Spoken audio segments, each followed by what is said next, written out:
chat? How we doing, bruh? I hope you having a good day. And an even better day now that your boy's here. Cause look, chat. There comes some moments in life that you really, reminisce on the good times, and you really reminisce and really start thinking about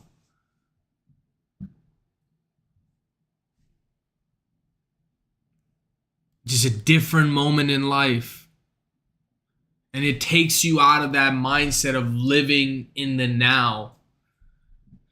And sometimes that moment feels so good, that reminiscent memory feels so much better than what we got going on right now. And, I really fall in that criteria quite a bit, chat. There's so many times I feel like I run into that moment where I'm genuinely reminiscing and I'm enjoying moments and times in my life that, honestly, looking back at it, thinking a little bit harder about it, they was trash. It's just for some reason there's rose-colored glasses whenever you start reminiscing. I don't know what it is. Nostalgia is a bitch and a half.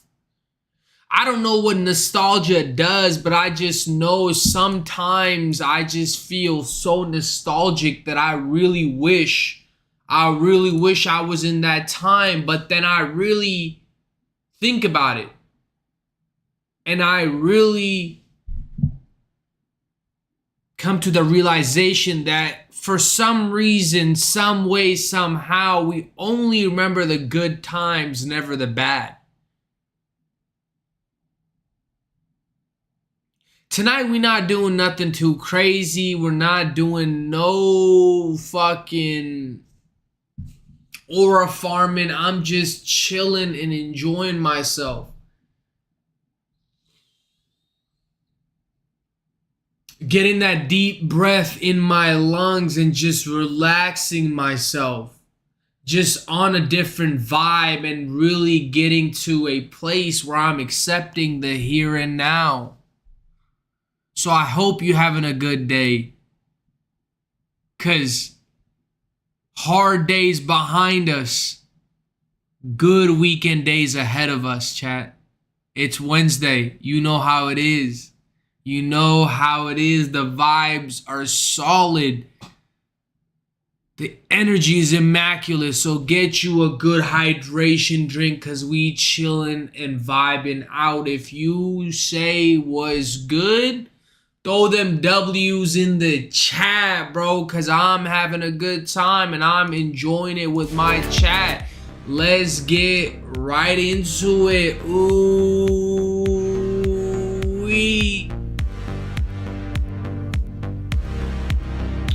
Ooh-wee. Because look, chat, I'm just kind of in that phase in life. I think everybody right now is in that phase of life where it's like reflection time. It's really that, winter arc, the winter villain arc, It's really that time of the year where we got 3 to 4 months left till the end of the year. Everybody got that, tunnel vision. We got to lock in for the holidays.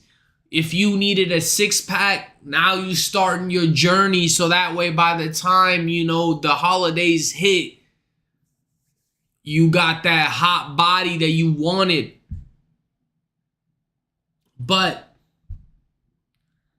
I just kind of get in this reflection zone as soon as whenever the weather starts changing, as soon as, the season starts seasoning, my emotions begin seasoned for real.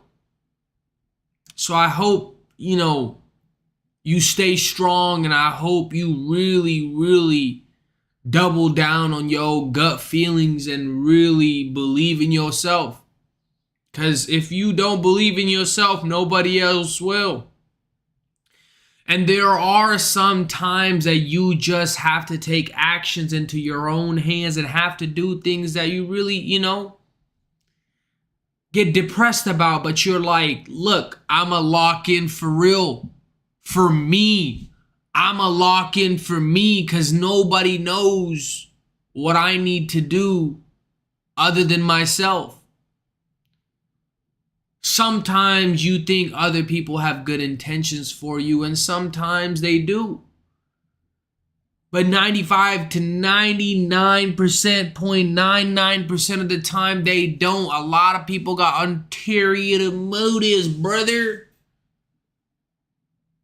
So you really have to trust your gut feeling and really make that decision that you've been pushing away for so long. Acceptance is key. You just accept what is, forget what was, and you keep moving forward day by day. So welcome to the Diary of an Open Mic Comic. Because look, chat, it's been a rough road this past week and a half. Maybe I would say 2 weeks to a month. It's been tough. I've been dealing with some shit in real life. It be like that sometimes. I genuinely have been questioning my love for comedy.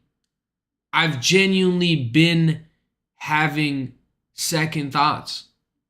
Am I funny enough? Am I good enough? Am I able to keep going? And to that I say yes. Because nothing matters more than consistency. No matter what the fuck you do in life, just keep going. No matter what anybody says, no matter how many walls come up, you break them hoes down and you run head first in that hoe. And you air that bitch out. Because look, there are some times you're going to be alone. You have to fucking walk through the valley of death alone. There are going to be soldiers that you get along the way, but they not you. You the chosen one. You the chosen one. And if you made it this far into the video, into the live stream, I think you know what I'm talking about. You have that feeling at the back of your mind just turning and twisting and just waiting for the right moment. Your time will come.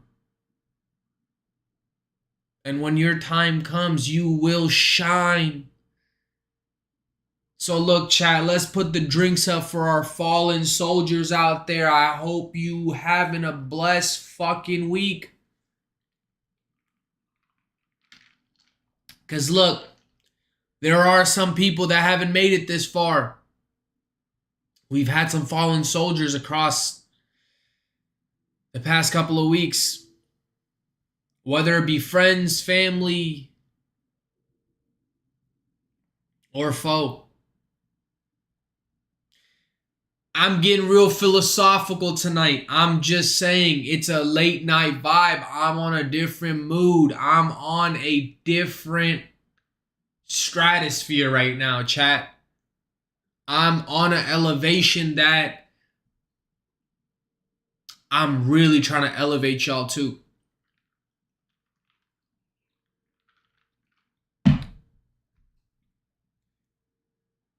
So hit the fucking follow button, hit the notifications if you really fuck with the boy, if you really know what the vibes is. Because look, bro, we just chilling tonight. I'm just really getting to the reaction time because I'm seeing some of these videos that I posted recently getting a few clicks, getting a few views. I've gotten a few followers here and there. Hey, welcome to the academy. Welcome to the academy. The Mr. Muncher Academy, the one, the only. The one, the only. Join the clan. Because look, ain't no better time than now. Look, chat, we only going up. We only going up. We on a rocket ship. On a very big trip. And the trip isn't over till we the tippy top. The tippy top. And I promise you that, chat. Look, I know some of my soldiers have been here since day one. I respect that. I respect that. I appreciate you. You've been farming aura with me. You know who you are. You be in chat. You be in my comments. I know my soldiers. I spread the love with my soldiers. I break bread with my soldiers. So look, we having a good time. If you having a tough time in life, it's all good. The storm will pass. If you're going through some shit, if you ain't got nobody, just know you got me, boy. You got me, boy. And you, most importantly, got yourself. Don't let nobody tell you otherwise. No way, Jose. Trust yourself. Trust the process. And really, really keep your head up. We'll make it through the storm together. We'll make it through together. You just got to keep your head up. You just keep moving forward, just chugging along all the way. Because look, chat, sometime, some way, you're going to find a way. I don't know what you're going through. You don't know what I'm going through. These parasocial relationships aren't something, you know? Aren't they something, chat? But find something deep, deep down. Let it hold you. Let it make you feel secure. For many of y'all, it might be God. Most of you should be God, honestly. Some of y'all need Jesus. Or whatever you believe in. No hating over here. Whatever you believe in, just find something, have some purpose, have a meaning in life. Because at the end of the day, if you don't have meaning, you don't have much. Sometimes you just have to sit down and catch your breath because life is coming at you 1, 2, 3, 4, 5, 6, 7, 8 M's in my bank account. You don't know what God got planned for you. You really don't. Today might be your worst day. This week might be your worst week. This might not be your year. This might not be your year. But here in a couple of months, it'll be over. Here in a couple of days, couple of weeks, the storm will pass. You just keep your head up and keep moving forward. We keep going because this is the Diary of an Open Mic Comic, chat. Y'all know this. Y'all know the vibes. This is just really for me to look back at 5 years from now and be like, yo, what the fucky? What the fucky? I was down bad. I was down bad. Now my money up. Now my money up. Pockets full with 100s. Pocket full with them blue hundreds. Bad bitches all around. And all them damn snitches in the fucking ground. So keep your head up, king. You dropped your crown. Yo, get you a good drink because tonight we just chilling and celebrating life, bro. We just celebrating ourselves. We just doing nothing but just breathing.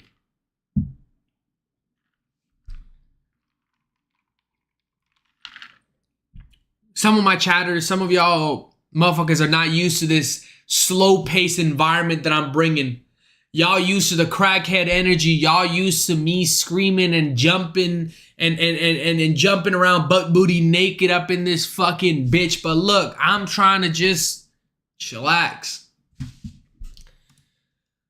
It's been a rough week. It's been, you know, a lot on my mind. I'm trying to just take it slow and just vibe out. I'm trying to deep down be philosophical to a level that, you know, everybody needs. Because when you keep going, you don't have a moment to just sit back and just smell the flowers. I know motherfuckers say, just keep your head down, keep grinding. Bro, yes, that's cool. Keep grinding. But take a moment to rest. You're no animal. Well, you a dog. But look, you for real not an animal. You just a human being. Unless there's some AI in fucking chat. You know what? I'm not even gonna lie to y'all. We got some, you know, AIs in chat for sure. We got some bots that really be watching me, you know. So let's go ahead and, you know, put that to the side. We might get bots here and there, you know. Motherfuckers on kick sometimes, you know, bot behavior to the next level. I might as well forget about Twitch, to be honest, because Kai Sinat is fucking on his Mafiathon number 3. Bro, let us get some fucking views too, my boy. Let us get some views. Let us eat. That boy already touched 100 mil. That boy already touched a billy. Why he taking all our views away, bro? Let us eat. Let us eat.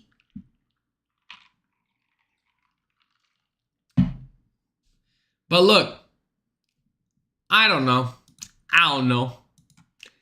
I get what he's doing. I hope this is the last damn Mafiathon. Bro has already been on top. He's a Drake of comedy right now, bro. Or not comedy, I'm sorry. Drake of streaming right now, bro. He already goated. But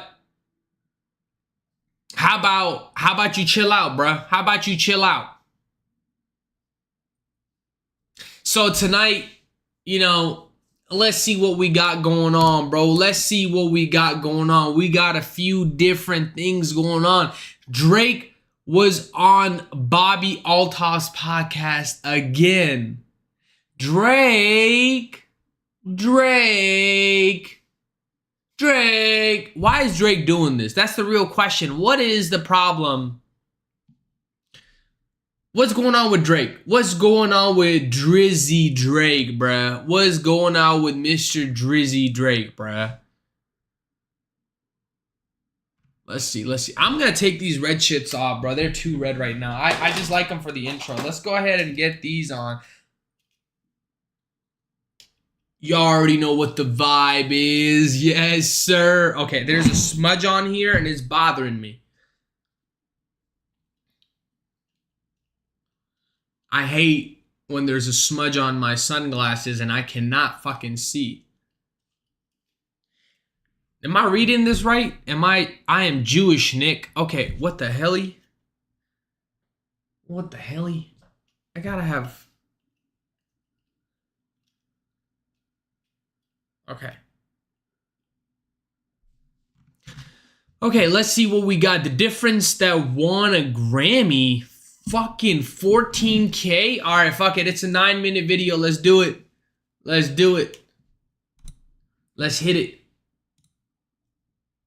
It's by Moni. Even before Utopia was released, fans believed the album was destined to be Travis Scott's version of My Beautiful Dark Twisted Fantasy. How, you may ask? Well, Utopia has several almost eerie parallels to the iconic Kanye album, both in the build up to the album and how it sounds. Look, bro, I wasn't a big fan of Kanye back in the day. I'm more of a fan when he became a hater, to be honest with you. You know, when he became a full-on hater, that's when I started to like him a little bit more. Was Kanye really that good? I mean, I know he had really that fucking banger Heartbreak. He had banger songs, don't get me wrong. But was Kanye really that good, chat? What y'all think? What y'all think? Was he really that good? Well, all of which that we'll go through. But only one of these albums managed to win a Grammy, the award that Travis Scott has never won despite his 10 nominations. So what is the difference that won a Grammy? My Beautiful Dark Twisted Fantasy was released right at the start of last decade, 2010, an era that many consider to be the pinnacle of Kanye's career. The album was released after a period of silence from the artist, a very important silence that we will go through shortly. In just the first week, the album sold 496,000 Holy copies. shit! Make sure you remember this number, and received very high praise from both critics and hip-hop fans. Praise that was upheld as the album went on to win Rap Album of the Year at the Grammys, with All of the Lights also winning Best Rap Song and Best Collaboration. Many also believe that it was snubbed for Album of the Year, though that matters very little, as the album has been consistently hailed as one of the greatest pieces of music ever created.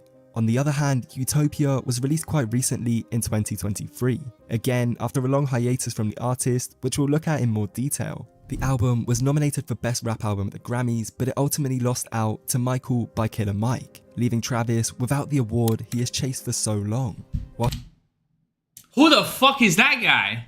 Whilst it didn't win the award, Utopia was a huge commercial success, debuting #1 on the Billboard Top 200 and selling 496,000 in the first week. Yep, the exact same number that My Beautiful Dark Twisted Fantasy sold. I will say, back when Kanye came out, there wasn't that many rappers. There wasn't. I feel like it's like a cultural phenomenon, right? Whenever Kanye dropped his shit, I feel like it was a cultural phenomenon. There wasn't that many rappers. There wasn't that many musicians in general. Now every day, I feel like there's a new rapper. There's a new fucking musician. Like, I feel like motherfuckers nowadays just don't have that star power like they did back in the day, you know? Of an eerie number of parallels between the two albums.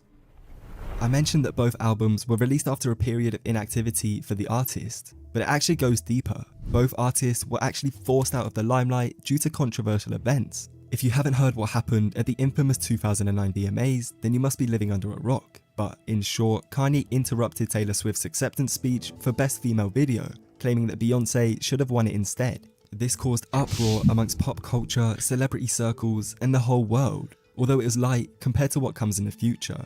Kanye faced an immense amount of backlash and found himself to be public enemy #1. As a result of this, he would escape the limelight and exile himself to Hawaii, where he famously created My Beautiful Dark Twisted Fantasy through a stern set of studio rules that birthed a masterpiece. The Travis Scott controversy is not quite self-inflicted like Kanye's, but he also received a lot of backlash. The artist was at the peak of his career. See, bro, I always think how great it would be just to drop a masterpiece like this and go crazy. Like, low-key, the Kanye lifestyle is not, it's like a true artist lifestyle, bro. You drop some of the peak fucking music, right? You just drop peak music and then you go insane, you know? Then again, he does start making sense later in life. He does start dropping good fucking knowledge on people. He does fucking indubitably be ahead of his time, I will say. For the tragic events of the Astroworld Festival in 2021, where poor management and lackluster planning caused 8 people to pass away from being crushed by the crowd. Whilst not directly caused by Travis, previous tweets and behaviour were brought up, which caused the public to point their finger at the artist.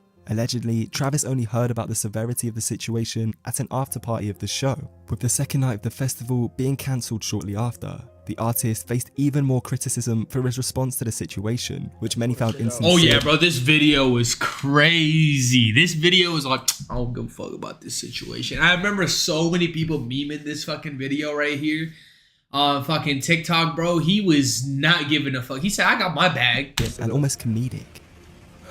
To the ones that was lost last night. Several different events would follow in which Travis Scott's reputation would continue to plummet. Brand deals fell through, concerts were cancelled, lawsuits were fired, all of which led to a long silence from the artist, only emerging nearly a year after the event. Both of these albums are regarded as comeback projects, in which the artist embarked on a road to redemption. Bro, that's low-key where Gunna is at right now. Gunna fucking went to jail, as everybody's saying, snitched, and then came out and dropped the hardest banger album ever. Like he has back-to-back banger albums. He's dropped 3 fucking banger albums. Obviously, fucking, you know, when you be dropping fire, you be dropping heat. You know, that's why I gotta get into music, bro. I feel like music leaves such a great impact on people, and I feel like I've noticed a lot of comedians talk about this shit, bro. Every comedian low-key wants to be a musician, bro. After serious controversy, but the parallels don't stop there. There are also many similarities in terms of sound that we'll get through right after you subscribe to the channel, as over 90% of you haven't yet.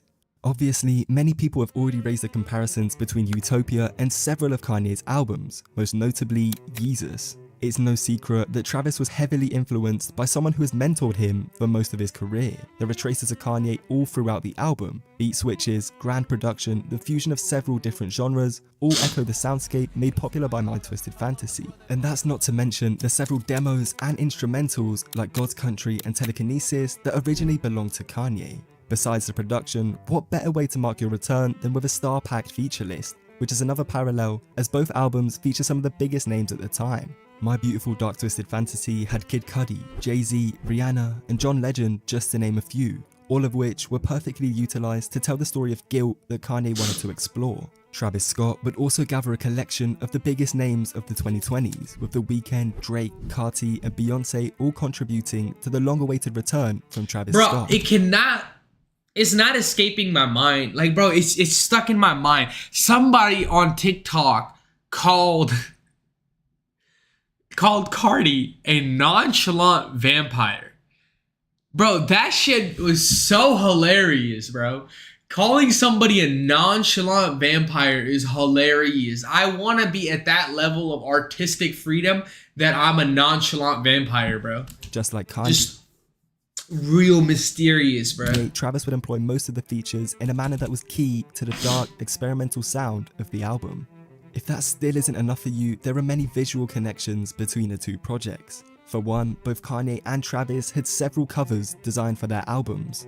My Twisted Fantasy had different designs which all had the same style by George Condo, whereas Utopia had an array of covers which all had a different style but communicated the same thing. Funnily enough, Travis also hired George Condo to design artwork for the Utopia Circus Maximus tour, and as you would expect, it had a very similar vibe to Kanye's 2010 album. Finally, both of these albums also had a film that accompanied their release. Travis Scott's Circus Maximus film was a visual companion to Utopia and featured a number of music videos as well as concert footage, with several notable directors being involved like Gaspar Noé. Kanye's short film Runaway had more of a narrative-based focus and was an overall representation of Kanye's dreams and a parallel to his music career. The short film, like Circus Maximus, contains several songs from the album, including the one that it shares a name with. Kanye was even nominated for Director of the Year at the 2011 BET. Yeah, bro, I feel like it's mainly because at that time, bro, there was not many people creating content. There was not many people creating like music. I mean, there was people, but there wasn't people at that level. You know, nowadays, bro, every few weeks you'll see like fucking a new song hitting billboards. That's why it's impressive that Drake has still been at the tippity top of the fucking game. But how the fuck are you supposed to compete in today's society when every fucking crackhead around the corner is making music, doing some kind of like, you know, content? And I'm over here same way, new crackhead, you know, same dream. Awards as a result of this video. But if Travis followed in the footsteps of one of the greatest albums ever, then how did he possibly lose the Grammy? Travis did almost everything right. Almost. The main thing he lacked is the narrative and vulnerability that Kanye was able to show on My Beautiful Dark Twisted Fantasy. Kanye confessed many things on the album, touching on themes like ego, flaws, guilt, and selfishness. It was a deep dive into the brilliant and yet crazy psyche of Mr. West, with not a single song sounding out of place. Utopia was the perfect opportunity for Travis to do the same. After experiencing a deeply traumatic event, fans thought the artist would finally touch on some more personal themes, something that his music has lacked since his debut album, Rodeo. Instead, Travis continued to lean into aesthetics as opposed to something more personal. The lyrics mentioned much of the stuff we have already heard from him, focusing more on the mood and atmosphere of the album instead of real-life experiences. It was reminiscent of Astroworld, just with a darker sound. The times he did include deeper themes worked really well. My Eyes is one of the more appreciated songs on the project, with Travis mentioning the tragic events of Astroworld, as well as touching on themes of love, fame, and personal relationships. It's one of the most personal songs of Travis Scott's discography and is exactly what the rest of Utopia should have been about. Instead, the project contains songs like Topia Twins and K-pop, which stick out like a sore thumb amidst the dark atmosphere of the project. And that is the difference between Utopia and My Beautiful Dark Twisted Fantasy. On the latter, nothing sounded out of place and each song contributed to the overall themes of the album, even the songs that people like less. It was a perfect conceptual album, something that Utopia looked like it was set out to be, especially with all of its parallels to Kanye's 5th studio album. That being said, if Travis Scott continues the similarities with Kanye's career, Am I tripping, or nowadays I feel like all music low-key sounds the same? It's hard to find new music, bro. I feel like there was more of a connection back in the day with music than it is now, you know? next album should be his best, and hopefully the one that will finally win him the Grammy he desires, even though Kanye already had several at this stage. Even before W video. Yeah, that's the thing, bro. Like, why do people like now, like, you gotta be more mysterious now. You really gotta, you know, get in that mindset of, you know, being an aura farmer more than anything. Let me see where we got. Oh, here we go. Let me show y'all this. Shane Gillis clowns the comedy, Austin comedy comedian. I'm not gonna lie to y'all, bro. Mark my words. Mark my words, chat.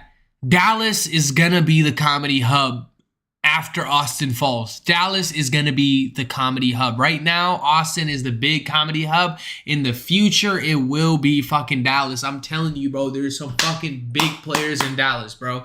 Fucking Dallas comedy scene is better than damn Austin, bro. Austin is just hyped up right now, bro. I promise you in the future, Austin will not be a fucking name. It'll be Dallas. Everybody's going to be talking about, oh, bro, Dallas comedians. You know how people like talk about New York, but then Boston has a bunch of crazy killers that come out of there?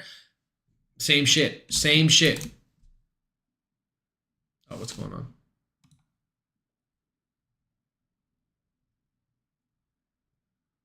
Well, that's what you, if you, come on, man, that's just hanging around the cellar. That's just table stuff, you know? True. That's just being at the table. It's nice. That's a nice Templar. That's where that kind of talk belongs, dude.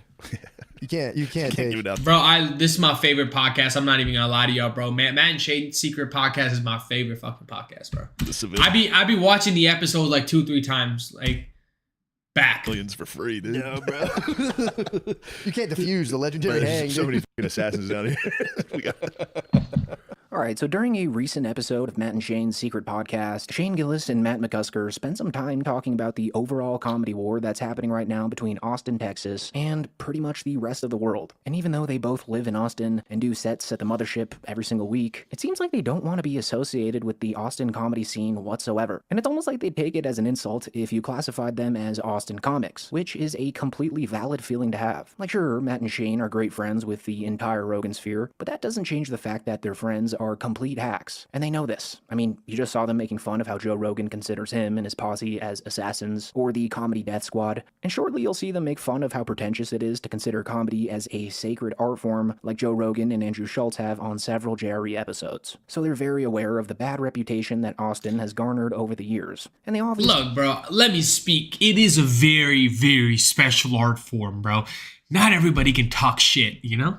We know about all the hate that their buddies receive online, because in this next clip they admit to watching YouTube videos criticizing the Rogan sphere and how Joe Rogan has ruined comedy. So something tells me that the Elephant Graveyard's recent video about that whole scene left a long-lasting impact on Shane Gillis and Matt McCusker.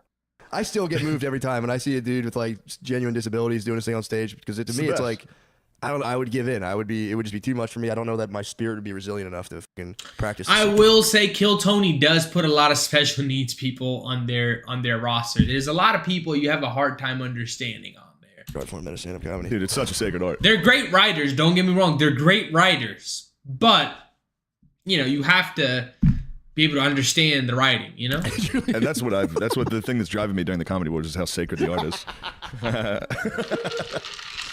That's all. Yeah, dude. The comedy wars will pass.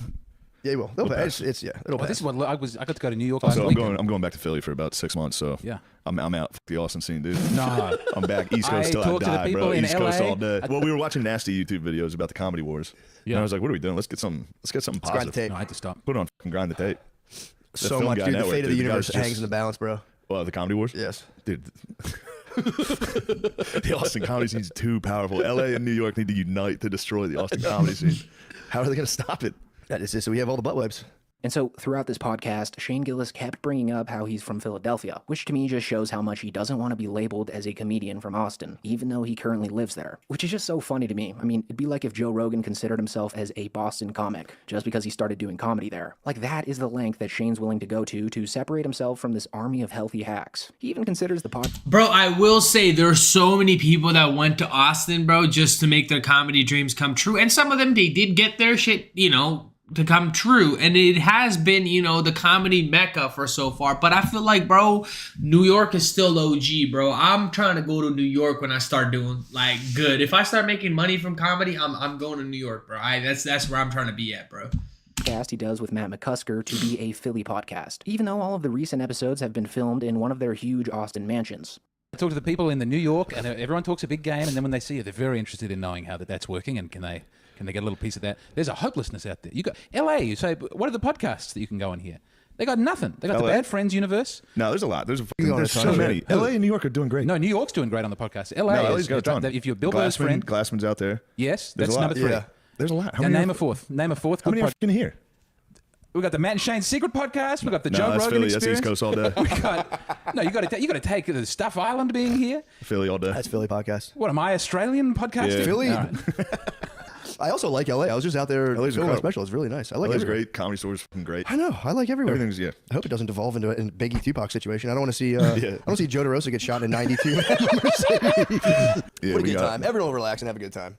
So just for some context here, Shane Gillis moved to Austin back in 2023, drawn in by its tax perks and proximity to Joe Rogan's mothership. But now that Shane Gillis is pretty much Taylor Swift for the average frat guy, he really doesn't need to be there anymore. And frankly, Joe needs Shane on his stage more than Shane needs Austin, or Rogan for that matter. And now that Rogan, Hinchcliffe, and that whole crowd is being called out, it could be time for Shane Gillis to happily part ways with the Rogan sphere. Not in a way that would make anyone mad, but in like an understanding, sort of wholesome way. Like how Theo Von left the podcast he did with Brendan Schaub, The King and the Sting, or how Joe Rogan slowly stopped inviting Brendan Schaub back onto JRE. Like obviously they both wanted nothing to do with him after he bullied Bobby Lee, but to this day, Brendan still thinks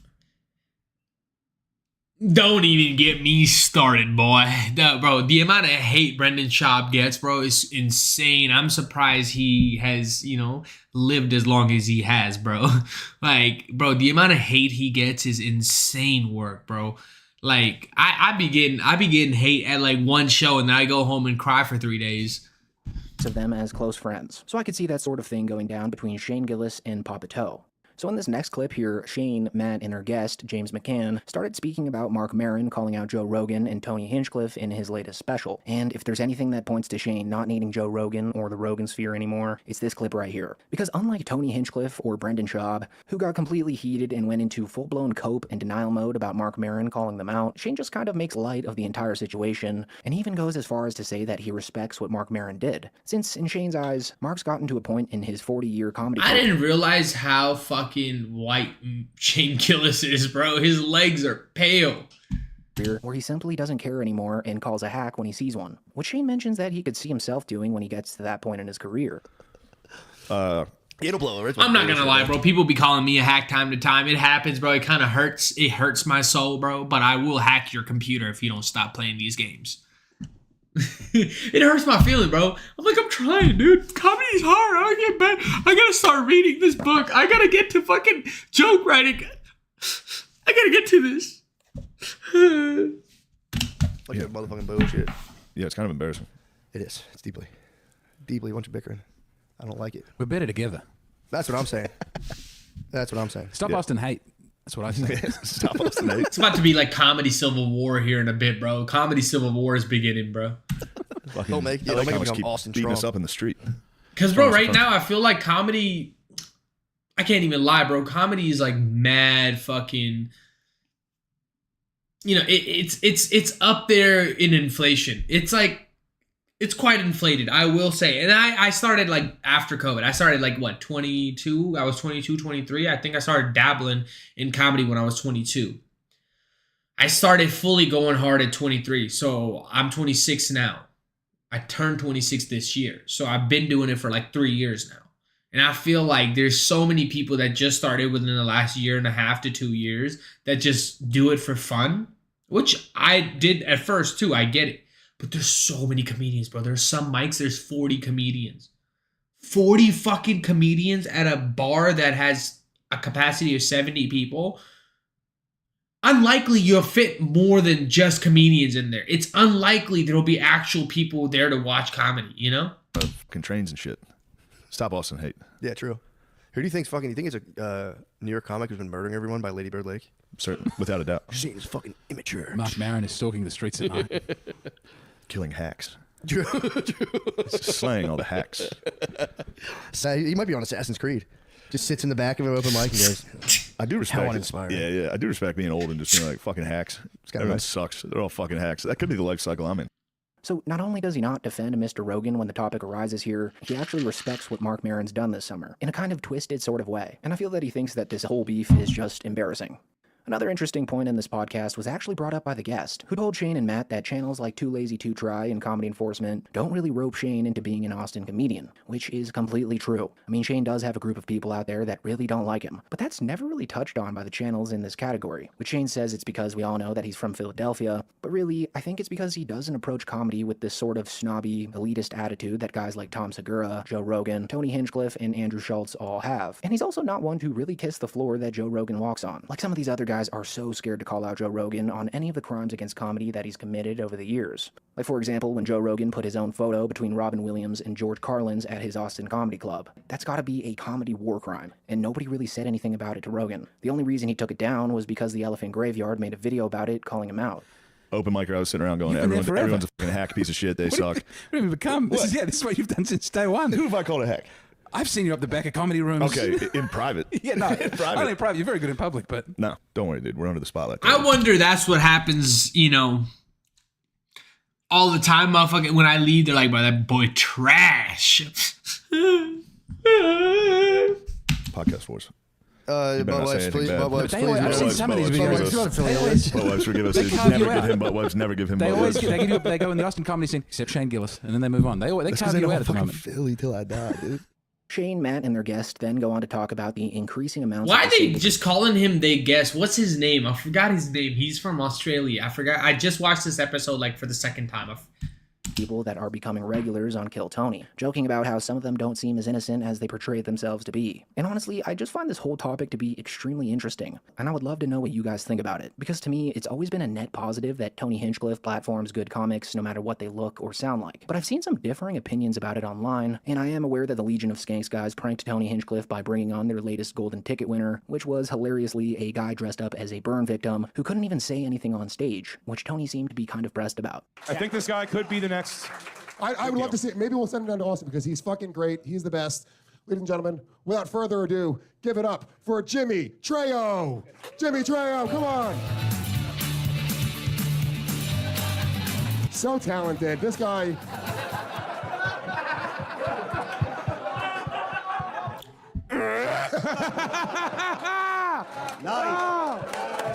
Am I a hack for wearing sunglasses? Hinchcliffe is wearing sunglasses. Am I a hack? Fuck, chat. Am I a fucking hack? Holy shit. Oh my god, I'm terrible. I should quit comedy. Fuck.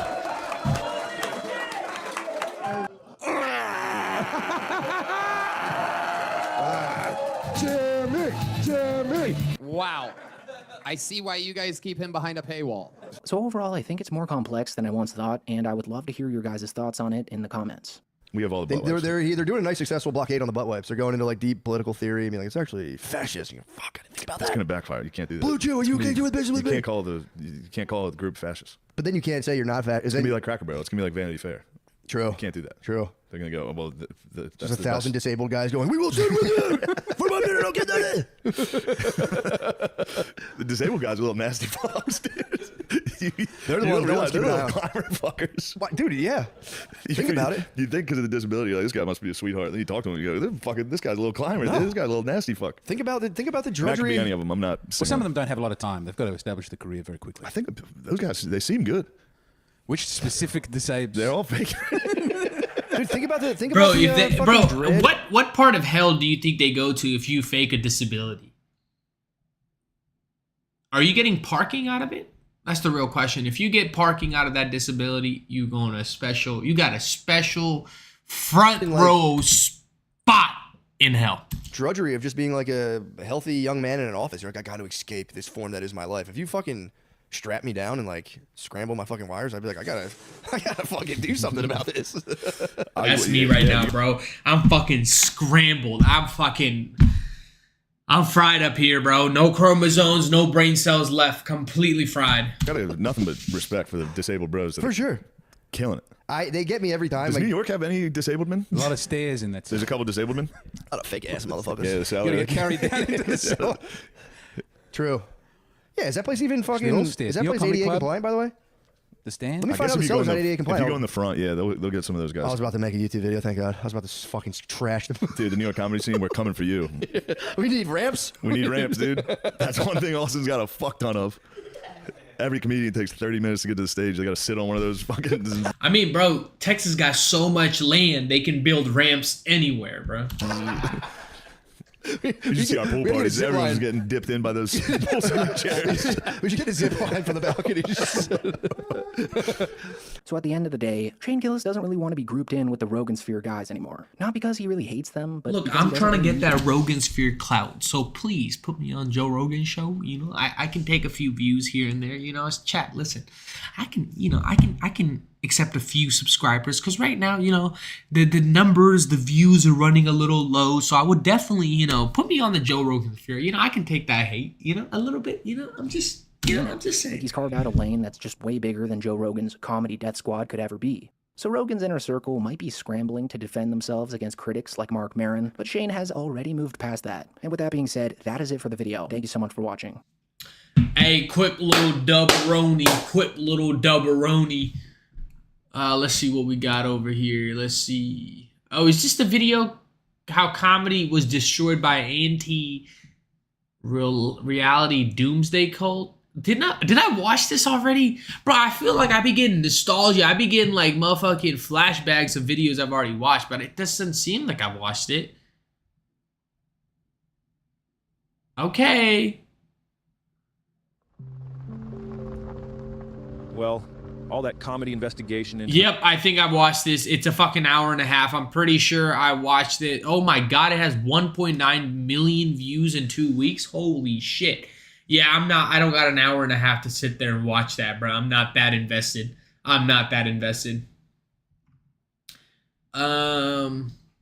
DDG hating on fucking, yeah, they be beefing. Okay, what else we got? The addict who became the NFL's highest paid star. Let's see it. I always love watching crackheads. I always love watching crackheads succeed, bro. I feel like there's two options in life sometimes, bro. Like, you know, crackheads have some of the best discipline, bro. They can get to the drugs every day of the week, bro. They can do drugs every day of the week, One bro. of the toughest players in the league, fearless, relentless, a quarterback's worst nightmare. But the one guy he couldn't stop was himself. I was doing here and there, take a pill that I didn't even know what it was, like, it was scary. And while the world was cheering him on, he hit rock bottom. Like, I felt like I was dying. Well, I looked in the mirror and, like, didn't even recognize myself. This is how a 4th-round pick from a no-name college lost himself and clawed his way to becoming the highest-paid non-quarterback in NFL history. See, Next. bro, I look back at some of my fucking, you know, college, or not college, high school, like football times, and I don't know how good I was. You know, you sometimes think about that. How Crosby good grew up was in I? Pierre, Michigan. A quiet town, a simple life. But when the housing market crashed, life changed. The Crosbys were forced to move to Texas and live with grandpa. Big Texas, throw that dub. Well, hold on. Throw that dub in the air. Big Texas, boy. Boy. And that's where Max got introduced to Texas high school football. Bro, Texas football different, bro. I played I played all through high school trying to get to the college ball. But then my coach was like, go back to your own country. So I tried throwing hands and I got kicked off the team.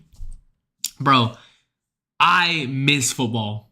I miss football to this day, bro. I've been trying to play, you know, time to time, but bro, I miss football so much, bro.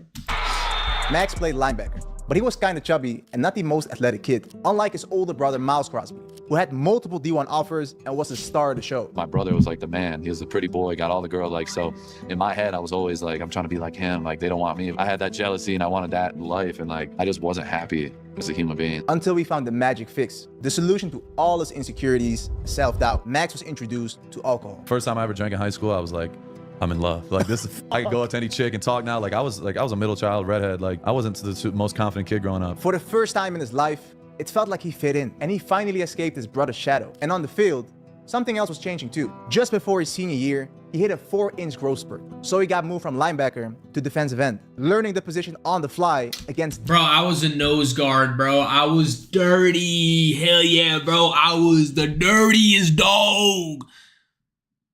Dirty as a dog. I was in them streets, them nose guards.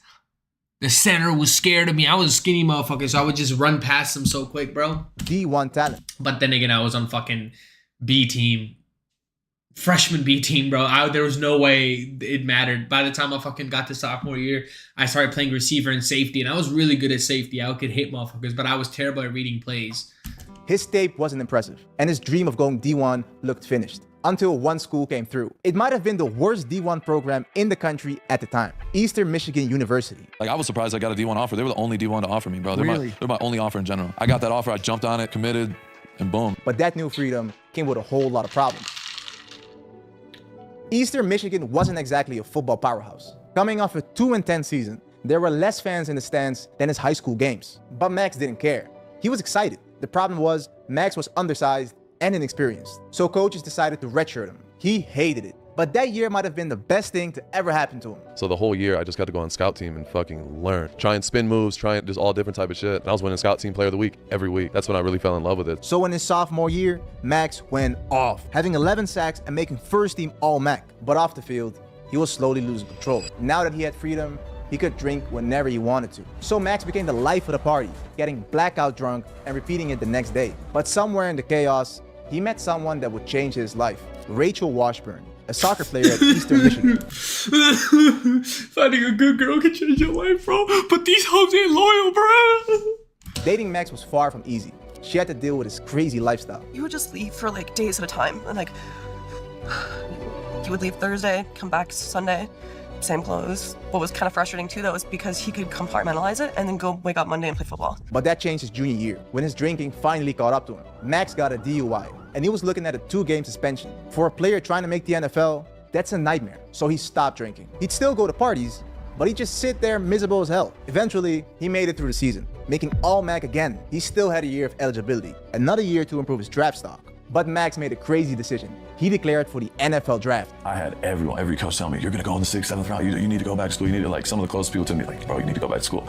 I'm like, fuck you. You don't think I could fucking do it? Like, all right, fuck you. Only 2 people supported him, Rachel and his agent CJ. That's all he needed, because he knew one thing for sure. Max Crosby is ready for the NFL.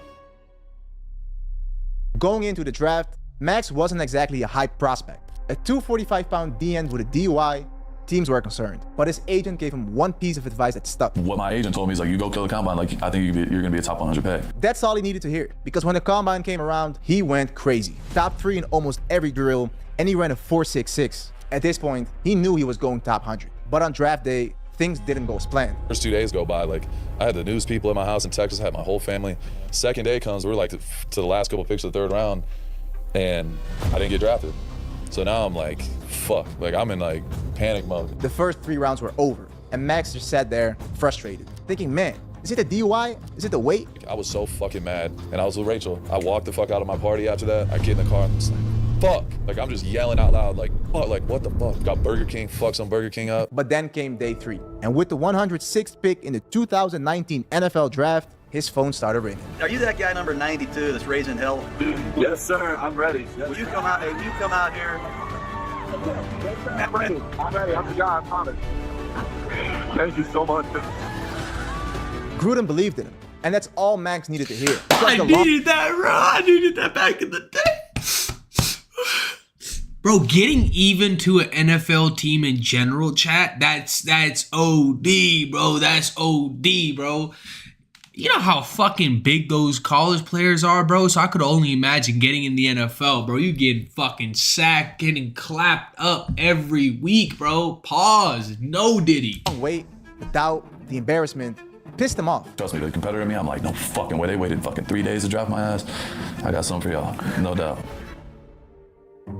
As a 4th round pick, there wasn't much pressure on Max. In fact, he was just trying to make the team. But in training camp, he got his welcome to the NFL moment. He had to go up against one of the biggest and meanest tackles in the game, Trent Brown. Max got his ass whooped. And every day he'd walk off the field and think, man, do I even belong here? But he kept pushing. And one day, something clicked. I finally beat him with like a long arm in team, and I got a sack, and that took my confidence to a whole other level. But that didn't translate to the field. Max started as a rotational guy, coming off the field on 3rd downs. And for someone who never left the field in college, that was tough. In week 3 against the Vikings, he struggled, finishing the game with only 1 tackle. His confidence hit rock bottom. But one person kept believing in him, John Gruden. So when the Raiders lost their 3rd down edge rusher, Benson Mayowa, Gruden didn't hesitate. He gave Max a shot. I remember my confidence level, like, leading up to that game. Like, I was at my lowest of lowest. So I felt like I couldn't play in the league. Like, we played the Vikings the week before, bro. I had the worst game of my career. Like, I was like, I don't know if I could do this shit. But that game changed everything. Because Max finally made plays and forced a fumble. That boosted his confidence. Because the next week, he got his first NFL sack against the Bears. The next game, another one. Then he's in trouble back at the 33, and that is the rookie Max Crosby. Max was going crazy. But off the field, he was going crazy too. And Lock it got so bad bro. that he Lock it on and off the field, bro. Drinking is not bad, bro. You just gotta lock it. missed an entire day of practice, which as a rookie 4th round pick is wild. Rachel saw it from close and knew he needed help, but no one listened. I felt like I was screaming down a dark hallway and everyone's like, figure it out. So you're feeling completely alone? No, 100%. I'm not gonna lie, bro. I feel kind of sad because she not that bad, bro. I kind of feel bad, bro, but she not that bad, bro.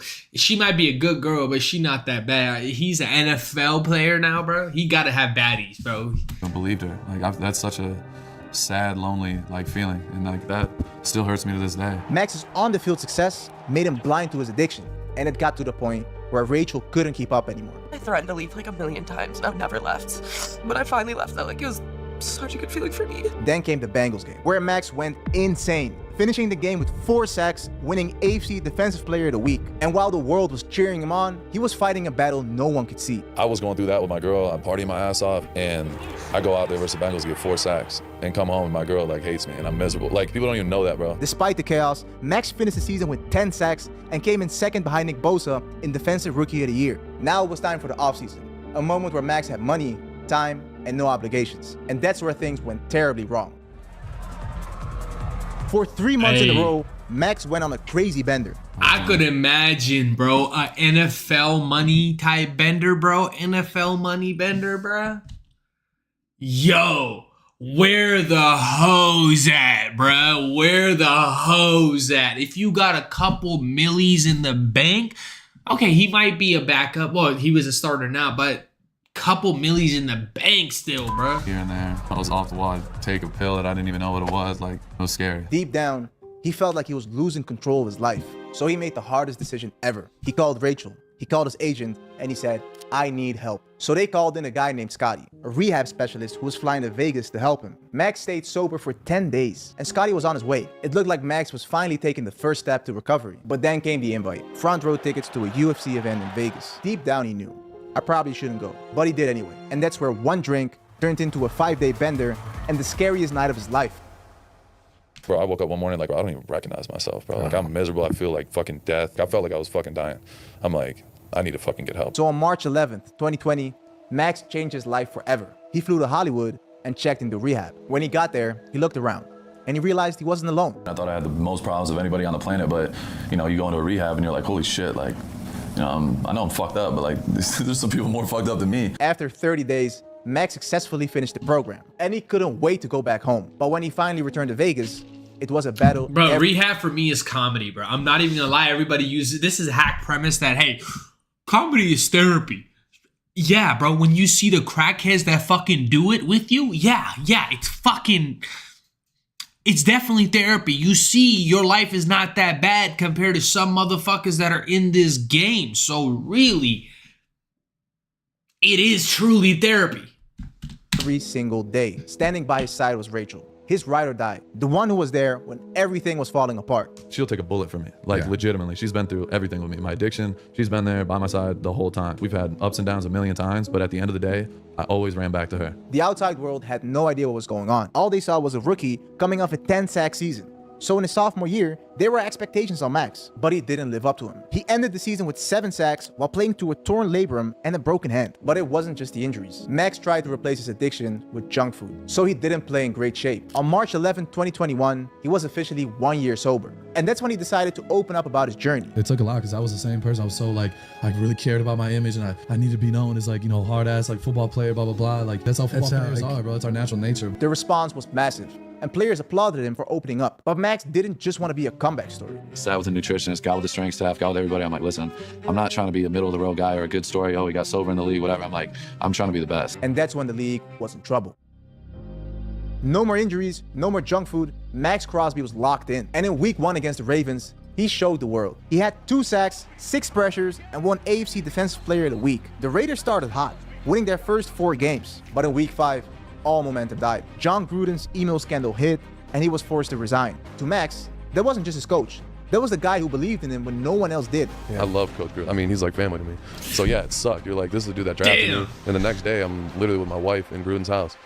Tears, but we had to keep going. The next game, he had 3 sacks versus Denver. Max became a nightmare for every offense, wrecking plays, drawing double teams, setting the tone for the whole defense. He finished the year with 8 sacks, 108 total pressures, which was the most in the NFL. Pro Football Focus had him as the #1 edge rusher in football. And the cherry on top, Max Crosby made the Pro Bowl. I really didn't believe it. I had to take a moment. Like I broke down. I just put in so much work. So I'm getting emotional. It's just like I was in rehab like almost 2 years ago, and now I'm in a Pro Bowl. Like. And off the field, he was winning too. On March 11, 2022, he officially celebrated 2 years of sobriety. And on that exact same day, his life changed again. We've got breaking news out of the NFL where the Las Vegas Raiders have signed defensive end Max Crosby to a monster extension. It's a 4-year deal worth under $99 million per multiple reports. Damn. That contract includes over $53 million guaranteed to make Crosby the 5th highest paid defensive end in the league. But I just want to show people out there that anything's possible if you put your minds to it. Damn! Damn! He can buy himself a liquor store. Damn! Just 2 years, Max Crosby went from rock bottom to the face of the Raiders. But just when everything was falling in place, a new demon showed up. Some players get comfortable after their first big contract. Well, Max is the opposite. He went even harder, putting up 12.5 sacks, leading the league with 22 TFLs, and making his 2nd Pro Bowl. But it wasn't just the production, it was his motor. Max played over 1,000 snaps, most of any defensive lineman in the NFL. And maybe that fire came from something deeper, because mid-season, Max's whole life changed. Ella Rose Crosby was born. It was the greatest day of my life, honestly. I can't even describe the moment. You'll never look at life the same. He had a new reason to fight, not just for himself, but for his family. And in 2023, he needed every ounce of that fight because that season, disaster struck. In week 2 against the Bills, he slammed his knee into the turf and it swelled up. The doctors told him the only fix was rest, and it looked like for the first time in his NFL career, Max had to spend some time on the sidelines. The shit was blown up like a balloon, and I wake up the next morning and I fucking almost pass out. Like I felt like I was dying. But Max Crosby is a different breed. Every week, he drained his knee just to get back on the field. And somehow, on that messed up leg, he played through all 17 games, put up a career-high 14.5 sacks, and he made his 3rd straight Pro Bowl. But playing through all those injuries cost the price. And in 2024, he had to pay up. In week 2, of course, against the Ravens, he might have played the best game of his career. 2 sacks, 4 TFLs, and 5 pressures, upsetting the Ravens, and again, winning AFC Player of the Week. But at the end of that game, Max got hurt bad. Defensive Player of the Week, I went nuts. In the second to last play, I get rolled up, and I've never done that, but I tore my ankle up. Couldn't walk off the field barely. No, you played through it. And I'm like mentally going through it. I'm like, I can't do any. I can't do it. And I'm like, I'm gonna keep fighting. Mentally, it was a weird 100 situation. million in the bank, and he going crazy in the paint though. 100 million in the bank, bruh. He just came off the best game of his career, and he was happy for the team. But at the same time, he couldn't even walk, so he couldn't really process what was happening. The next game, he showed up in the boot, refusing to quit, but his body had nothing to give anymore. So for the first time in his NFL career, after playing 84 games straight, Max Crosby missed a game. Like the competitor in me, I couldn't fucking sleep at night. You know what I mean? You're just sitting there hopeless and you want to go. He was supposed to be out 4 to 6 weeks, but after 1 week of rest, He was already back on the field. Every week he'd get treatment and push through the pain trying to help his team win. But the wins never came. The Raiders lost 10 straight games. Max kept fighting. Yo, that would kill my soul, bruh. Anytime we lost a game, bro, you had that silent bus ride home, bro. And like, you know, once in a while you hear like people, you know, making jokes. And the coach would be like, shut the fuck up. And like, genuinely, shut the fuck up.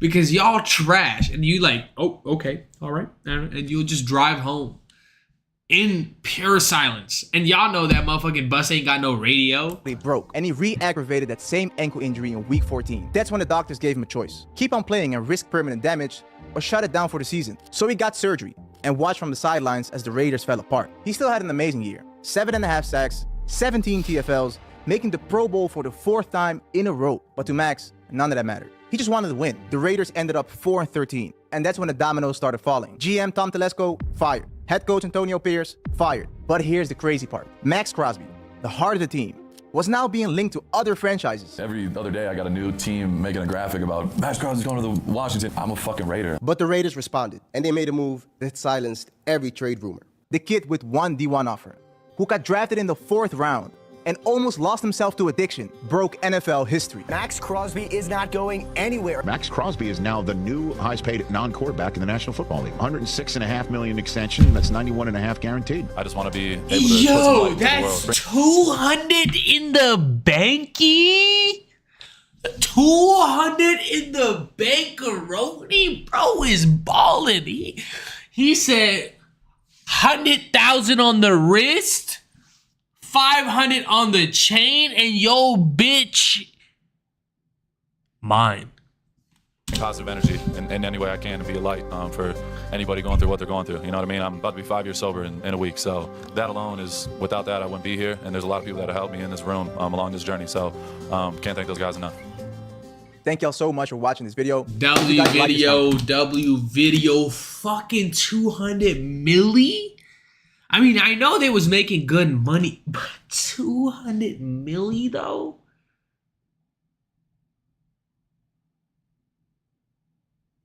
Chat.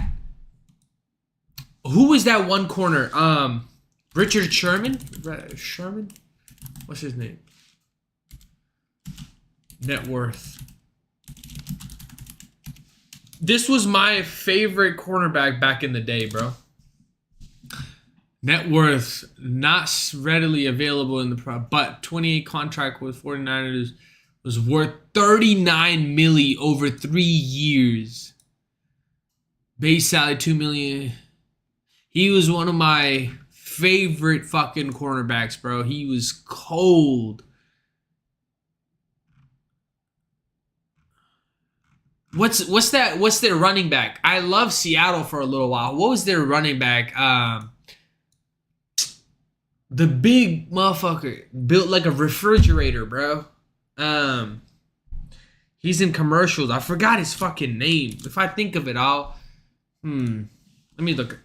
Oh, Marshawn Lynch is literally right here. As soon as I clicked it, right here, Marshawn Lynch, bro.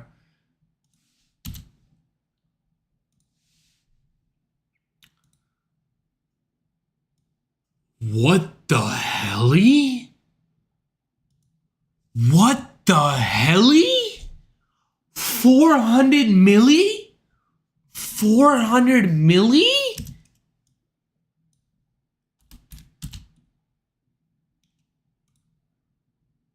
$56 million?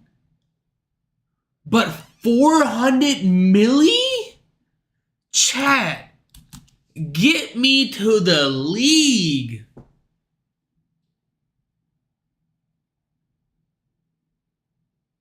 What am I doing?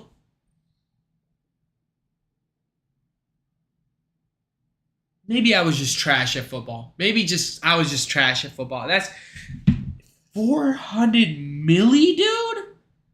You gotta be fucking kidding me. 400 milli? Yo, okay, what the fuck? I guess we'll go to the next video, bro. Kevin Hart isn't Kevin Hart anymore. It's been more than a decade since Kevin Hart became one of the biggest names in comedy. His high-energy storytelling, full of awkward tales about Bro, a funny thing, bro, I didn't even know what stand-up comedy really was. I didn't know that's what Kevin Hart did. Because, bro, when I first came from America, bro, or when I first came to America, I watched all of his available specials, bro. All the first 3 that he had, I watched them back to back to back. Every night I would watch them, bro.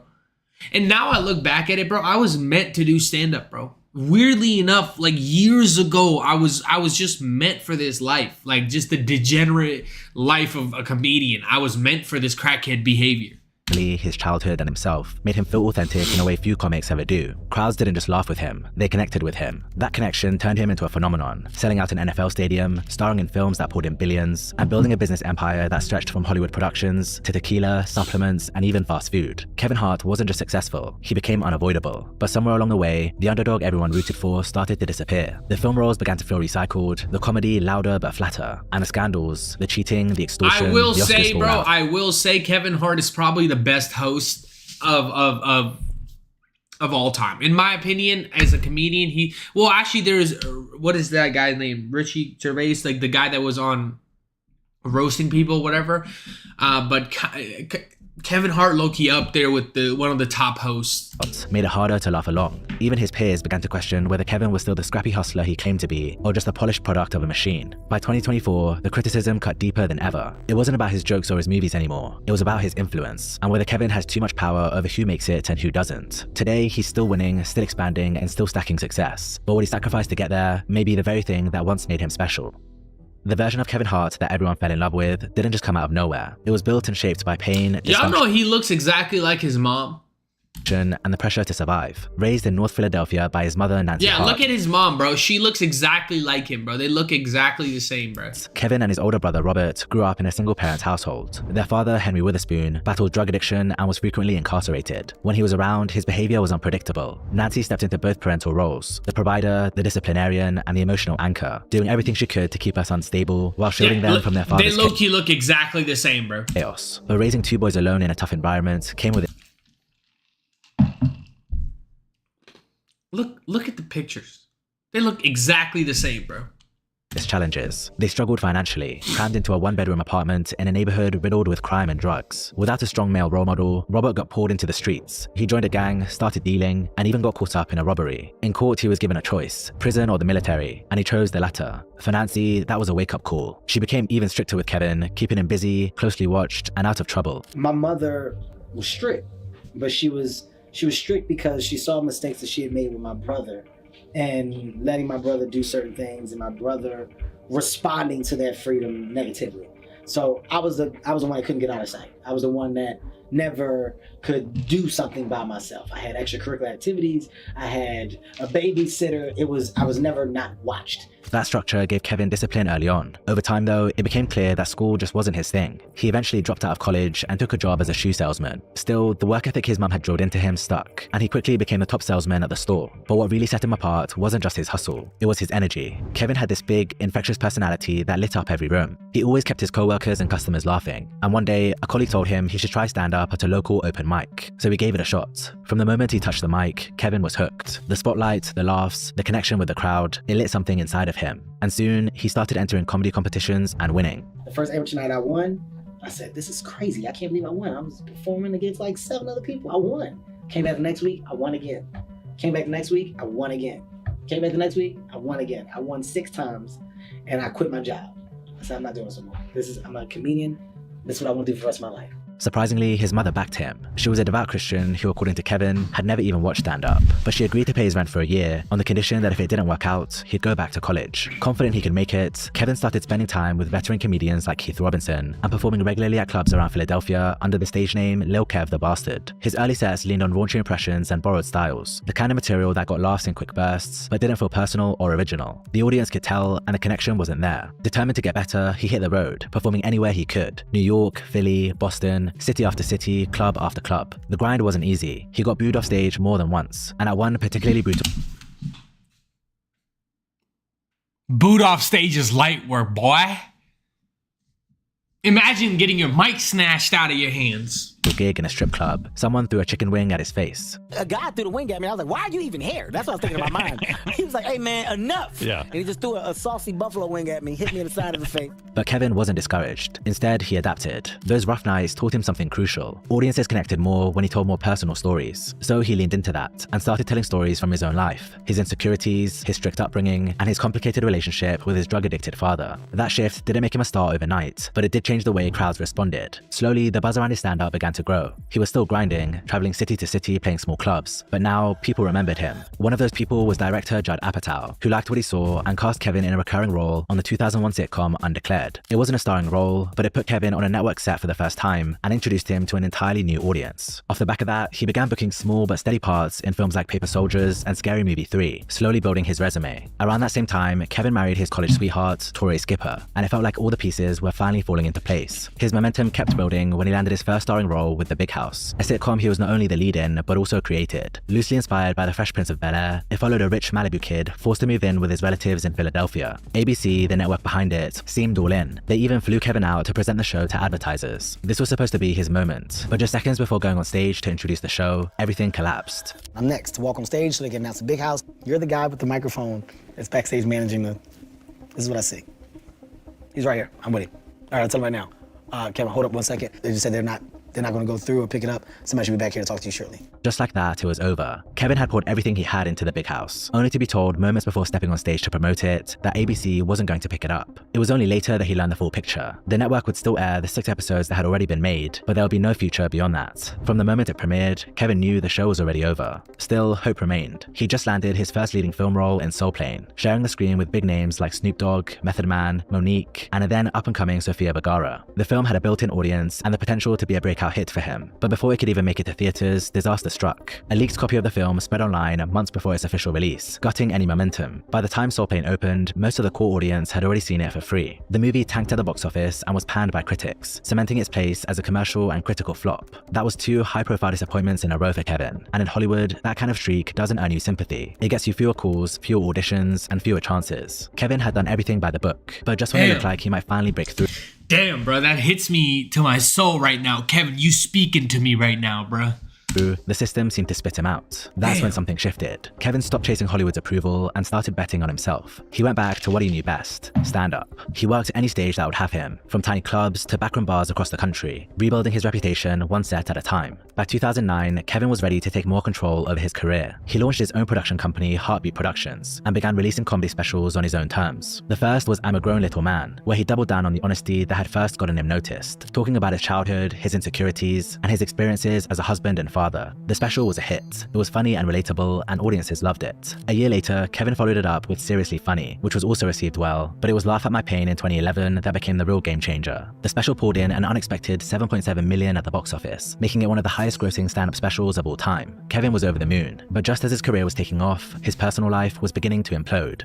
I'm online pretty much everywhere, whether I'm streaming at home, browsing on my phone, or uploading a new video from my laptop when I travel. So having a legit, fast VPN even blocks I know action today to unraveling. His marriage to Torrey Skipper had grown increasingly volatile, weighed down by constant arguments and deep fractures in trust. After 8 years together, the relationship finally collapsed, and they filed for divorce in 2011. Before the dust even settled, he began dating Iniko Parrish, a relationship that would later draw public attention of its own. And on the career side, Hollywood was finally calling again. He landed a role in Think Like a Man, a romantic comedy centered on 4 couples navigating love and trust. The film was a surprise box office smash, grossing over $96 million on a $12 million budget, and it proved Kevin wasn't just a stand-up star. He could deliver impressive numbers on the big screen. But even with a blockbuster film and a new romance, Kevin was quietly spiraling. In his memoir, I Can't Make This Up, Life Lessons, he admitted, as my career soared, my relationship with alcohol worsened. Money was coming in, but it was quickly being spent on drugs and alcohol. Eventually, this bad habit caught up with him. In April 2013, he was arrested for driving under the influence after speeding dangerously on the highway and nearly crashing into a gas tanker. I pulled over last night, gave me the whole test, passed the test. Officer then gave me the breathalyzer. Failed the breathalyzer. I said, look, it's fine, I'm drunk. I did it.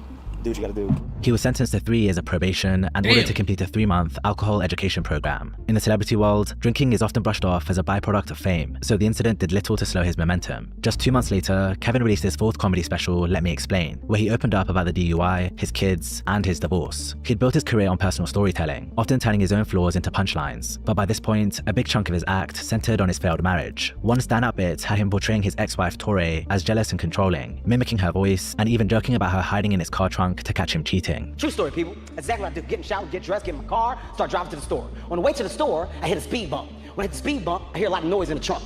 Boom! Boom! Boom! Boom! That's weird. I ain't put shit in the trunk. The fuck is all that noise in the goddamn trunk? I'm small. I get scared fast. So, I get out the car, I pop the trunk. This is some true shit. I pop the trunk. When I pop the trunk, this bitch was stooped down in the trunk like this, looking at me. The crowd ate it up, and the special was a commercial success, but not everyone was convinced about Kevin.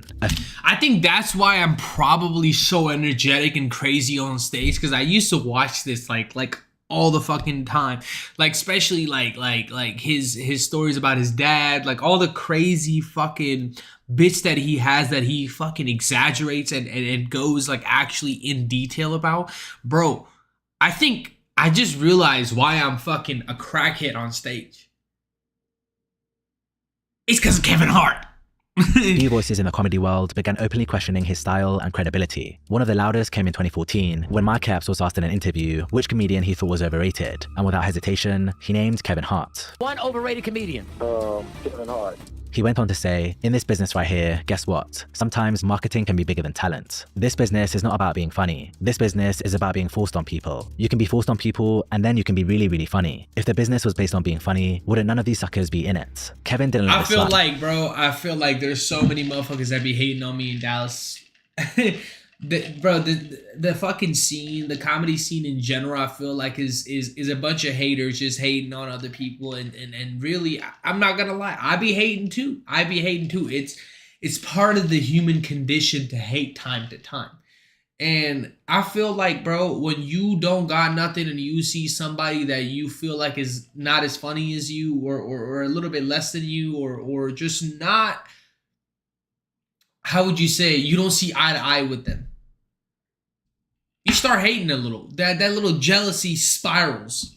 He fired back on Twitter saying, just heard Mike Epps call me overrated this morning. I missed it because I was on set working. Do you remember what that is? Then he added a warning. Oh, and one more thing, Mike Epps. If you keep talking crazy, I'll book shows the same day as you, in the same cities, and shut you down. Mike simply responded saying, Hollywood love indentured servants. It was a subtle jab, suggesting that Kevin's rise wasn't just about talent, but about playing the Hollywood game, saying yes to the right executives, and keeping the industry's power players happy. And Mike Epps wasn't the only one questioning Kevin's credibility. Comedian Aries Spears also took aim at him, suggesting Kevin leaned on writers, something Spears argued tarnished his reputation. But to sit up there and have a team of motherfuckers helping write your jokes, how incredible! Like, wait, haven't I seen him? Isn't he on TikTok all over the place? Isn't he on TikTok a lot? Oh shit, I'm pretty sure I've seen his shit on TikTok and Facebook, a lot on Facebook, actually. Can you get for being incredible if that's not your train of thought? But if that's not your point of view, those aren't your thoughts, those aren't your words articulated and formulated to come out and make a motherfucker hunch over and hold their stomach and wipe their tear ducts because they dying, because of what they hearing. For Spears, if the words and point of view aren't entirely yours, the impact and the credit should be shared. But in Kevin's case, most of his material comes straight from his own life, his marriage, his relationships, making it the kind of content no outside writer can just fabricate. My stand-up comedy is all self-based. I don't tell jokes. My kids, my life, my divorce, my school situation with my kids, my house situation, it's all personal. It's not something that I can go out and have writers come up with and bring back to me, because it's my life. He clarified further that those writers credited on his specials were just close friends who traveled with him and gave him feedback. So when you're saying things on stage, hey, Kev, you know what else would be funny? Hey, Kev, you know what else you should do? Hey, look at this. What you think about this? Oh my God, that's funny. Oh yeah, I'm gonna add to that. You then become a team. Still, even with that explanation, Kevin never quite got the stamp of respect in certain comedy circles, but that didn't stop him. In October, I feel like whenever like the younger folks are blowing up, the unks in the game be feeling jealous. I seen it firsthand, bro. I seen it firsthand. Oh, but that's not stand up though. Oh, what you doing is just an act. Whatever you doing is nothing related to stand up. You're not even just, bro, shut your bitch ass up. 2016, he dropped another special called What Now and kept racking up box office wins. Ride Along, Get Hard, The Wedding Ringer, Central Intelligence, and Jumanji: Welcome to the Jungle. He was on a roll, but soon a pattern began to form in his roles, and it wasn't subtle. Most roles put him in the same position, the loud, fast-talking sidekick to a taller, more commanding lead. In Ride Along, he was the jittery brother-in-law to Ice Cube's stone-faced cop. In Get Hard, the quick-witted coach to Will Ferrell's clueless millionaire. In The Wedding Ringer, the slick, hyperactive best man for hire opposite Josh Gad's awkward groom. And in Central Intelligence, the formula was cemented. Dwayne Johnson got the heroic, muscle-bound spotlight, while Kevin played the frantic comic relief. That pairing carried straight into Jumanji, locking Kevin into a dynamic that became both his signature and his cage. And the longer it lasted, the more it seemed like Kevin was leaning into roles that exaggerated the insecurities he often joked about, masking them with loudness, especially the ones about his height. Damn, is that what I do?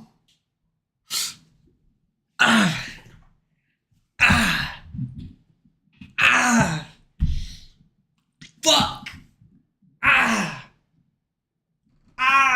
That hurt. You've had weird fan characters. Well, what happens if you're 3'2"? I actually brought a picture of Kevin for you guys when he was 16 as well. So same age. Same age. There he is, yeah. He's doing this. I wish I was this tall, but I'll never get this tall. According to Google, how tall is Kevin? I'll go for what I know. Yes. Legit answer. Legit, because I know you're my best friend. 4'2". It made people laugh and it sold tickets, so directors kept offering him the same role, and Kevin kept saying yes. But while those films kept him famous, they didn't necessarily bring him the status or artistic respect he craved. Kevin wanted ownership, legacy, and power, so he started branching out. His first big move was a partnership with Nike to release his own signature training shoes, the Hustle Harts, making him the first. It's Nike, isn't it? Am I tripping? He said Nike, right? First comedian ever to do so. He dropped his own emoji keyboard, Kevmoji, which shot to #1 in the App Store, and he even moved into tech, investing in music, a startup creating smart headphones. None of these ventures were tied to comedy or film, and that was the point. It was about building a brand that could live beyond the stage or screen. Then came Laugh Out Loud, a digital comedy platform launched in partnership with Lionsgate. It featured sitcoms, stand-up, sketch shows, everything funny, all in one place. According to Kevin, it was built to shift power back to creators, but at its core... Wait, Laugh Out Loud is by Kevin? What? It's about something else entirely. Him finally getting to that seat where decisions are made. He said, "For me, it's about becoming a mogul, owning my own projects, and establishing myself as a funding producer. When you're your own brand and you're your own boss, the line of work changes. That's my biggest turn on." Kevin had gone from the comic trying to get through the door to the one holding it open for others. But just when it seemed like he couldn't put a foot wrong, the scandals began to surface. At around 5 a.m. on July 3rd, 2017, Kevin was photographed outside a Miami hotel with singer Monique Gonzalez. The two were seen laughing and smiling alone in a car. Now at this time, Kevin was married to Iniko Parrish, the model he started dating several years prior, so both the timing and setting raised alarm bells. Tabloids ran with the photos, and rumors of Kevin cheating spread fast. Rather than address it seriously, Kevin posted a meme of himself laughing, brushing the story off like a joke. He deflected with humor before, like the famous bit about his wife hiding in the trunk to catch him cheating. But with real photos this time and the media driving a narrative, it planted a seed. That seed only grew the following month, when Iniko posted a photo celebrating their 1-year anniversary with a caption that read, "I love you more every day. 8 years together, 1 year married, forever to go." That detail sparked controversy. Kevin's divorce from his ex-wife Torre wasn't finalized until 2011, only 6 years earlier. If Iniko's 8 years together claim was accurate, it suggests their relationship began while he was still legally married. One Instagram user was quick to point this out, pointing the finger at Iniko. But look, who gives a fuck, bro? Like, let them do what they gotta do, bro. He wants to sling that dick around, it happens. Why are you watching another man's meat? Pause. For being the woman who came between Kevin and Torre, and ultimately the reason the marriage ended. Iniko was quick to respond, saying Torre knew about her all along. Their marriage was broken way before I came in the picture. They were separated, living in separate homes. I was never a secret. The Instagram user apologized, but then Iniko pushed things further, calling out Torre and accusing her of spreading lies. It's no problem at all. I'm basically immune to it now. Those rumors were spread from her years ago because she wanted to play the victim and not own up to her wrongdoings as well. Singled me out as the mistress because we stuck, knowing damn well there were other women during their marriage.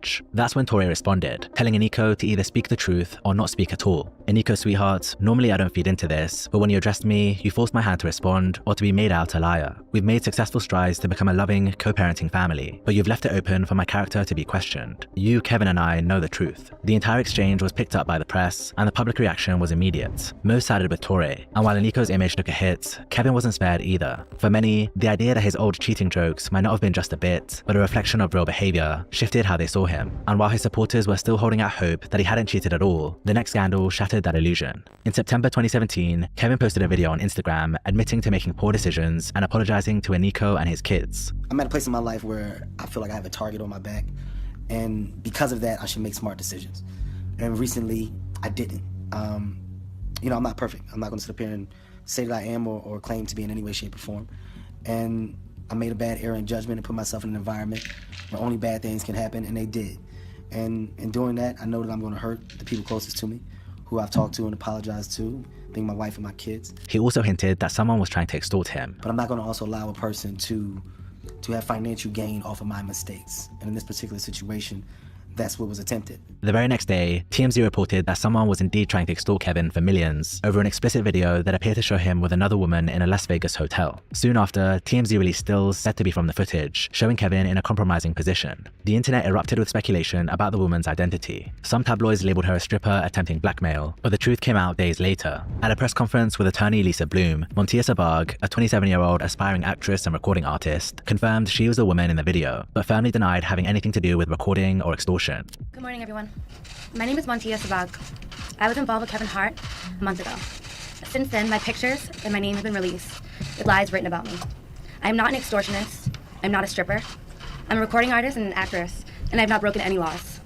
I had nothing to do with these recordings. So Kevin had gone from being spotted in a parked car with another woman to being exposed in an explicit video, all while his wife was heavily pregnant. His reputation took a massive hit, but through it all, Iniko stayed. She forgave him, and in November 2017, just weeks after the tape surfaced, they welcomed their first child together. Even though Iniko moved forward, the public didn't. Some praised Kevin for owning up to his mistakes, but for many others, the damage was permanent. His apology felt like damage control, not real remorse. And then, months later, came a twist that no one expected. In April 2018, police arrested Jonathan J.T. Jackson, Kevin's longtime friend, and charged him with attempted extortion. Prosecutors alleged that Jackson tried to blackmail Kevin for millions using the tape. The revelation reframed the scandal. Suddenly, it wasn't just about Kevin's infidelity, it was about betrayal, someone from his own circle turning against him. Coverage shifted toward the extortion plots. It didn't erase Kevin. Damn, bro, it be your own homies, bruh. Damn, bro, that shit hit me to my core, bruh. Damn. It be your own homies, bruh. That's crazy. How you gotta do that, bro? If you need money, just ask, bro.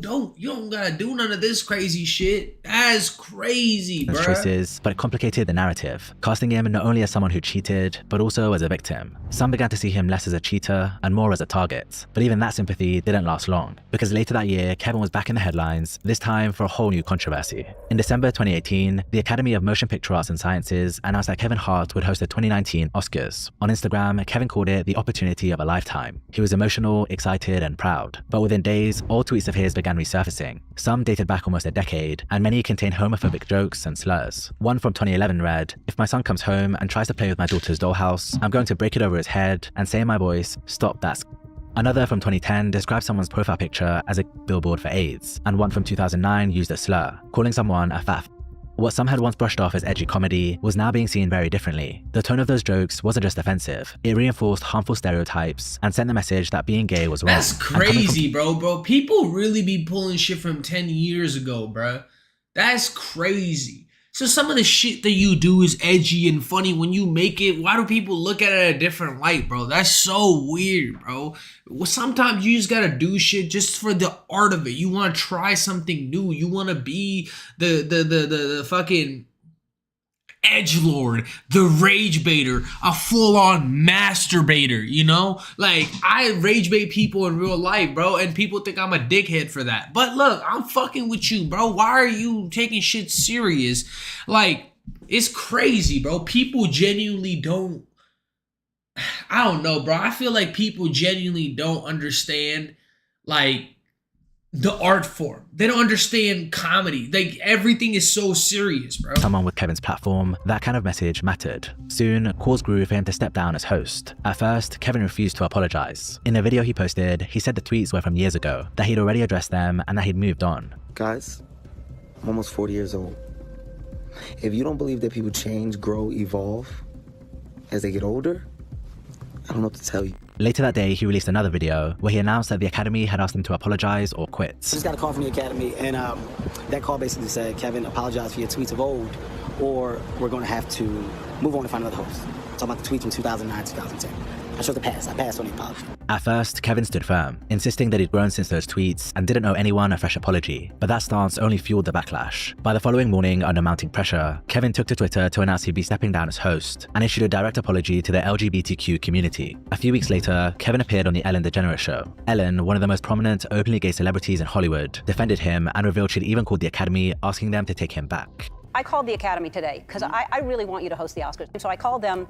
I said, Kevin's on. I have no idea if he wants to come back and host, but what are your thoughts? Wasn't she known as being an asshole to everybody around her, bro? And they were like, oh my God, we want him to host. We feel like that maybe he misunderstood, it was handled wrong, or maybe we said the wrong thing, but we want him to host. Whatever we can do, we would be thrilled. Whatever's going on in the internet, don't pay attention to them. That's a small group of people being very, very loud. We are a huge group of people who love you and want to see you host the Oscars. Bro, I forgot how big Ellen's show was, bro. I forgot how big Ellen's show was, bro. I used to watch this with one of my exes, bro. My first big booty white girl, bro. I used to watch this show with her, bro. Like, it was crazy.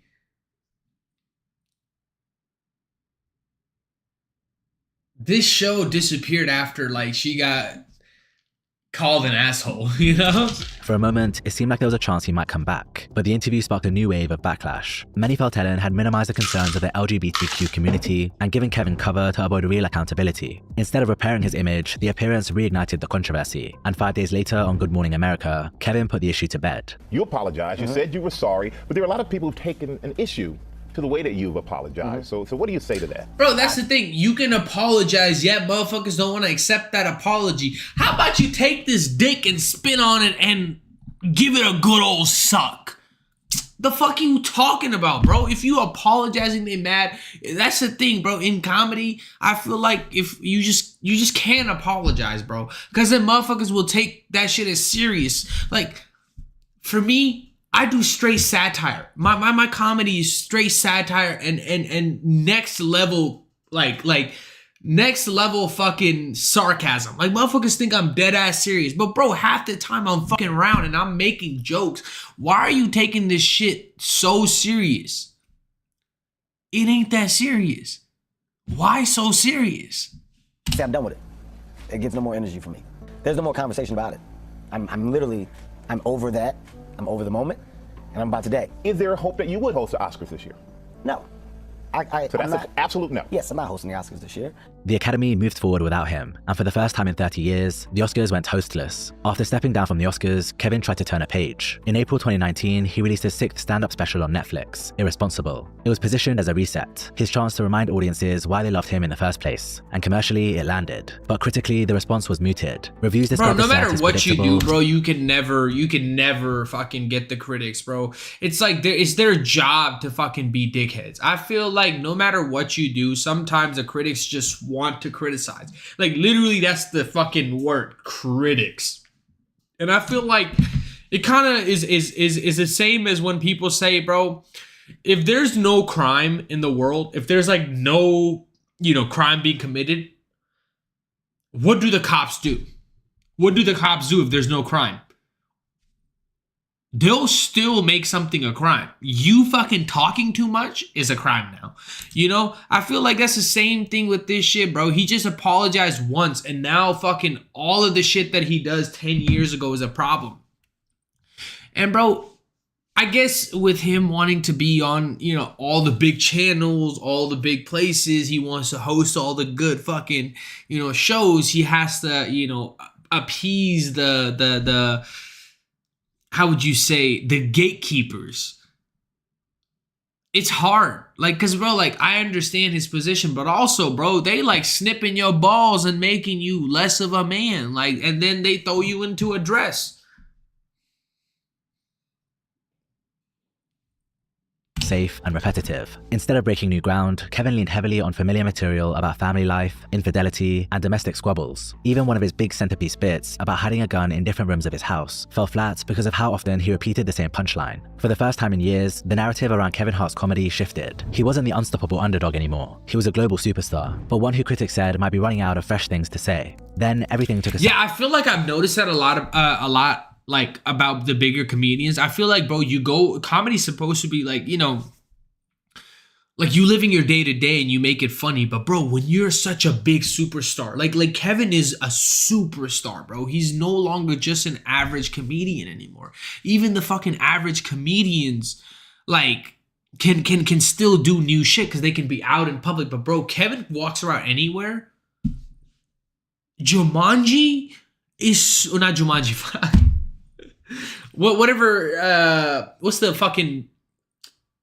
Is it Jumanji? Yeah, wait, I might be right. Yeah, I think he might be in Jumanji actually. Yeah, it's so big overseas. He can't even go to Thailand and motherfuckers would recognize him. So like that level of fame, bro, I feel like you live in such a bubble. Like it's hard for you to connect with people. And comedy is all about connecting, bro. Doing those live shows, you being right then and like there, like you feel larger than life when you're that like that large. Everything is just crazy, you know? On September 1st, 2019, Labor Day weekend, Kevin was in a near-fatal car crash while riding in his 1970 Plymouth Barracuda. His friend Jared Black was behind the wheel, with his fiancée Rebecca Broxterman, Nico's personal trainer, in the back seat. Jared lost control on Mulholland Highway, and the car veered off the road into a ditch. Kevin's back was broken in 3 places. He was rushed into emergency surgery, followed by months of painful rehabilitation. It was worse than we thought. Just released video shows the grueling recovery process for comedian Kevin Hart following the car crash that left him with his vertebrae broken in 3 places. Hart endured 3 places? Yo, 3?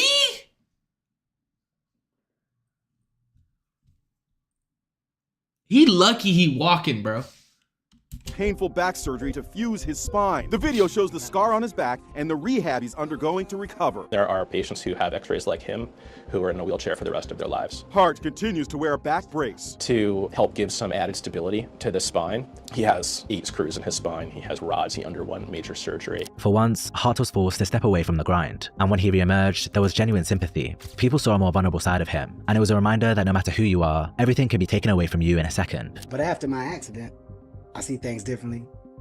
I see life from a whole new perspective. My appreciation for life is through the roof. When Kevin returned at the end of 2019, it was with a Netflix docuseries titled Don't Fuck This Up. Filmed before his car accident, the series promised an unfiltered look at his life and the controversies that had surrounded him. It revisited the extortion case and the Oscars fallout, while also highlighting his discipline and drive. But for many viewers, it wasn't the level of honesty they expected. Kevin had shown flashes of vulnerability in interviews before, but here, the emphasis shifted back to his success and relentless work ethic. When he did address controversy, it felt surface level, and the series came across more like reputation management than real reflection. Still, Kevin's career didn't slow. In 2021, he signed a long-term deal with Netflix that led to fatherhood and the limited series True Story, followed by comedies like The Man from Toronto and Me Time. Then came the biggest move of all. In 2022, he merged Hart Productions and Laugh Out Loud, secured a $100 million investment from private equity firm Abry Partners, and relaunched everything under one banner, Heartbeat. Trade press hailed the move as a game changer, reporting that the new company carried a valuation of around $650 million. But coverage also emphasized how different Hart's venture looks now compared to its early days, less like a scrappy comedy startup and more like a full-scale media corporation, complete with private equity backing, executive leadership, and aggressive growth plans. In other words, Kevin Hart wasn't just a comedian anymore. He wasn't even just an entertainer. He'd become a CEO, the head of a brand that looked more like a financial enterprise than a creative force. And He a big dog.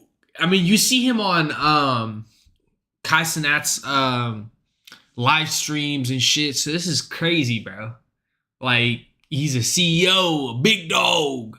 What he got, the further he expanded. Hart House, his plant-based fast food chain, Gran Coramino Tequila, Vita Hustle protein shakes, and a venture capital arm investing in tech and lifestyle startups. Kevin wasn't just performing anymore, he was building an empire. But with that level of success came louder criticism. In January 2024, comedian Cat Williams sat down with Shannon Sharp on Club Shay Shay and reignited an old debate about Kevin's rise. He called him an industry plant, suggesting his career wasn't built solely on talent and hustle, but boosted by powerful backers behind the scenes. Have we heard of a comedian that came to LA and in his first year in LA, he had his own sitcom on network television and had his own movie called Soul Plane that he was leading? No, we've never heard of that before that person or since that person. What do you think a plant is?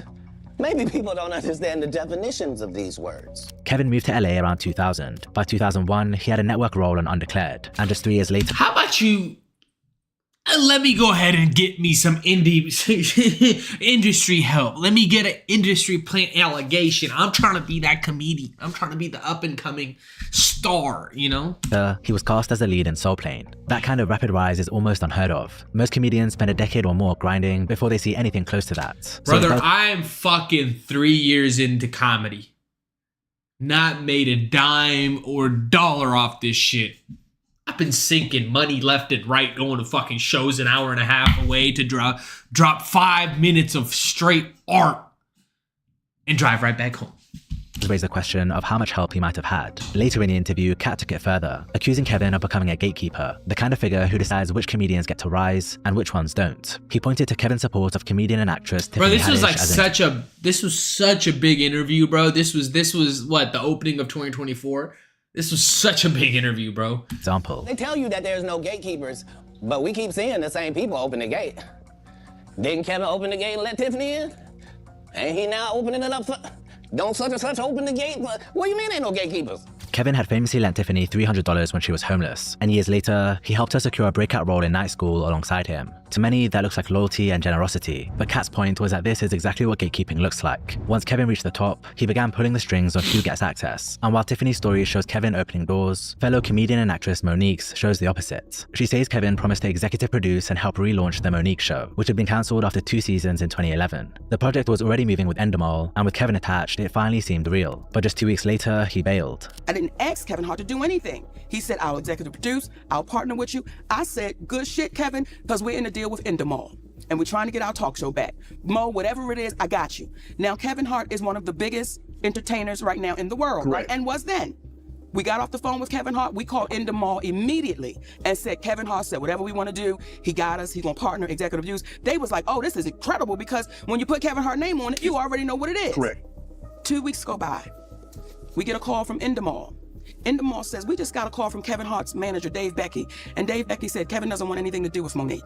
So whatever she told y'all, he doesn't want to do anything with her, nothing. You know, he doesn't want any kind of relationship with Monique. Monique couldn't believe what she was hearing, so she called Kevin directly. Well, soon as we got off the phone and they told us what Kevin's manager, David Becky, said, I called Kevin Hart immediately. I said, hey, baby, we just got off the phone with Endemol, and they said Dave Becky called them up and said, you don't want anything to do with me. He said, Mo, that's a miscommunication, and we're going to talk Tuesday. Don't worry about it. I'm telling you right now, it's a miscommunication. That was 2 years ago. If you talk to him, I talk to him. I've never talked back to Kevin Hart again. Monique's story echoed Cat Williams' point. Damn. Damn. Yo. That's a rough one, bruh. Never talk to him again, bruh. That's crazy. You gotta turn your back. Yo, that kind of hurt. That kind of hurt.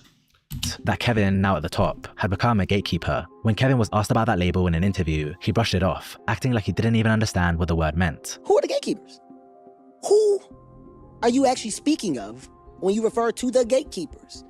It's like when you hear people say, yeah, I would, but you know, they hating on me. Who is they? He sidestepped this, acting like the concept didn't apply to him. But when pressed, Kevin reframed gatekeeping as a business decision rather than personal favoritism. Everyone feels like they deserve an opportunity.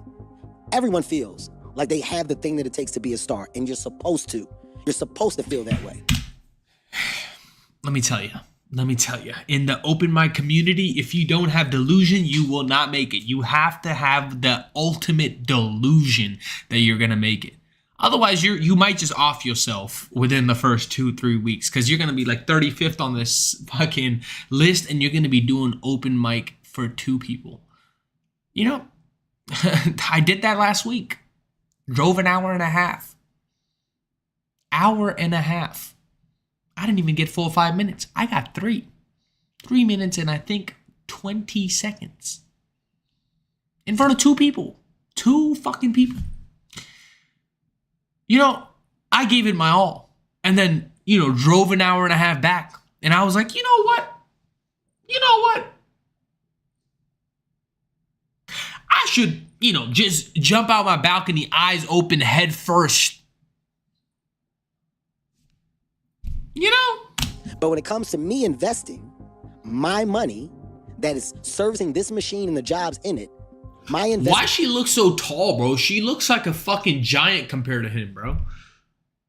how short is Kevin Hart? Like, I'm not even trying to be a hack, but like comparatively the size of the two, have to come in a manner where I'm assuring a return. From a business perspective, Kevin's argument makes sense. Companies survive on return, not risk. Not everyone can be given a shot. But what that framing leaves out is the reality of systemic power, the kind of power he now holds. And just as he was defending that power, an old scandal came roaring back. That same year, during a deposition in the long-running extortion case tied to the 2017 scandal, Kevin admitted under oath that he and Montilla Sabag had slept together, at the time when his wife Nico was heavily pregnant. He revealed that he'd been pressured into taking ecstasy, slipped it into his drink, and that they had sex the following morning, after the footage had already been captured. He claimed Sabag deliberately positioned herself in front of a hidden camera, as if she wanted it recorded. The revelations dragged the buried chapter back into the spotlight, cutting through the carefully polished image Kevin had spent the last few years building. Yet even as those cracks appeared, the comedy world handed him its highest honor, the Mark Twain Prize for American Humor, previously awarded to legends like Richard Pryor, George Carlin, and Whoopi Goldberg. For Kevin, it was the industry's ultimate stamp of legitimacy, cementing him not just as a star, but as part of comedy's Hall of Fame. It was a surreal contradiction. The same year he was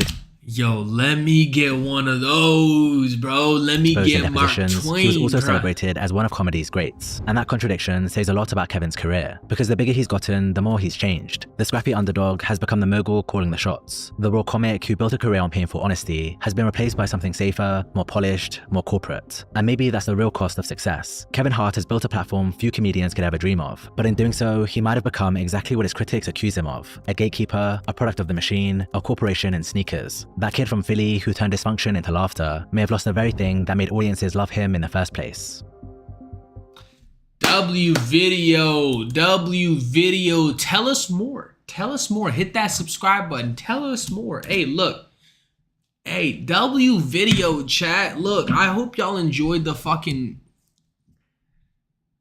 reaction videos recently. I've been enjoying. I've been enjoying giving y'all my opinion. I've been enjoying giving y'all my, undivided attention on these videos. Cause look, bro, I've been playing Counter-Strike for a while. I've been enjoying Counter-Strike for a while. But look, I need to, step into something new, step into something more like, aura farming. I've been trying to do my best to, aura farm for real. I hope, y'all like the vibes. I hope, y'all like the energy. I hope y'all, hit the fucking follow button, hit the fucking notifications, because I'm out here bringing you the fucking sauce. I'm really bringing you the sauce. The sauce. Look, Mr.Muncher.com for all your upcoming comedy needs. All your upcoming comedy needs. Poppy_Mosif for all the aura you need. But look, I hope y'all enjoyed the fucking vibes. Because I sure as hell did. Some of those videos were immaculate. I love that type of shit, bro. I love the reaction content. I'm trying to get, a little bit, better with it. I'm trying to get a little bit more into that, leaning into the yapping content. It is, getting there. We're trying to get better. Look, chat. Look. We're having a good time. We're having a jolly of a time. But I'm a learning, I'm in that learning phase. I'm in that learning process of, hopefully getting better, getting that guap up, getting the stack up. Because right now, bro, I feel like, I got a lot of learning to do. Like I was telling y'all, I went to, the comedy show on Sunday for Rob Barbosa, and it made me think about a lot of things. Because, bro, I'm in that phase where, of course, I'm rambunctious. I'm yelling and I'm being crazy on stage, and I've been enjoying it. Don't get me wrong. I enjoy wilding out on stage and being crazy. But after a certain while, bro, it just kind of gets old. Kind of gets old being the one crazy person on stage. It gets old just yelling and just being crazy. So, that's why I'm trying to pique my interest and pique my creativity a little bit more. And I'm trying my best to get a little bit more into the nitty gritty of writing, because I enjoy it. I enjoy the stand-up. I enjoy I enjoy the art form. Like I know we were watching the video earlier, treating it like, art, but let me try something actually while we're at it. Let me see if this works. Let me see.